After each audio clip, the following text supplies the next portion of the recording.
Puji Tuhan, Indonesia adalah negara dengan pertumbuhan umat Kristen tercepat di dunia.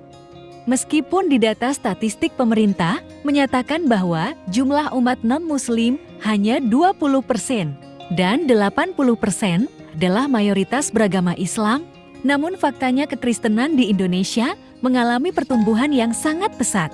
Berikut survei dan data yang menunjukkan kekristenan di Indonesia bertumbuh dengan pesat. 1. Laporan dari CBN Christian Broadcasting Network pada tahun 2012 menyatakan bahwa Indonesia termasuk negara yang fenomenal dari jumlah pertumbuhan jemaat Kristen dibanding negara lain di dunia. CBN bahkan merilis video dan berita yang menunjukkan hal tersebut. Lihat di Christianity Growing in Indonesia dan juga Indonesia Churches Explode with the Growth. 2. Menurut data dari www.radioalnur.com pada tahun 80-an penduduk muslim di Indonesia masih lebih dari 90%. Tahun 2000 populasi muslim turun ke angka 88,2% dan tahun 2010 turun lagi menjadi 85,1%. Di Indonesia pertumbuhan agama Islam justru menurun drastis, sementara agama Kristen mengalami pertumbuhan. 3. Berdasarkan hasil riset Yayasan Al-Adzhar Al-Islam Magelang dan dalam rangkaian investigasi, diperoleh data bahwa Kristen dan Katolik di Jateng telah meningkat dari 1-5% di awal tahun 1990 menjadi 20-25% dari total jumlah penduduk.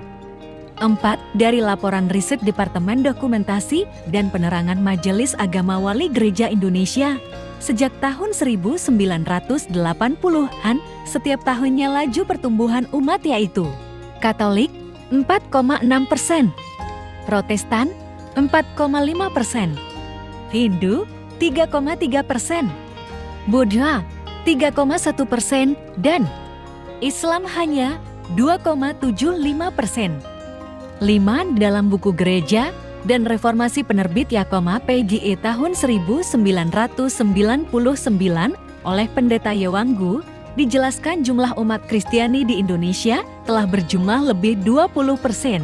Sedangkan Global Evangelization Movement mencatat pertumbuhan umat Kristen di Indonesia telah mencapai lebih 40 juta orang atau 19% dari total populasi. 6. Dalam Kiblat Garut 26 Juni tahun 2012, Menteri Agama RI saat itu, Surya Dharma Ali mengatakan, dari tahun ke tahun, jumlah umat Islam di Indonesia terus mengalami penurunan. Padahal di sisi lain, jumlah penduduk Indonesia terus bertambah. Semula, jumlah umat Islam di Indonesia mencapai 95% dari seluruh jumlah rakyat Indonesia. Secara perlahan terus berkurang menjadi 92%, turun lagi 90%, kemudian menjadi 87%. Dan kini anjlok menjadi 85%. 7. Menurut data Mercy Mission, sebanyak 2 juta Muslim Indonesia murtad dan memeluk agama Kristen setiap tahun. Jika ini berlanjut, diperkirakan pada tahun 2035, jumlah umat Kristen Indonesia sama dengan jumlah umat Muslim pada tahun itu. Indonesia tidak akan lagi disebut sebagai negara dengan penduduk mayoritas Muslim.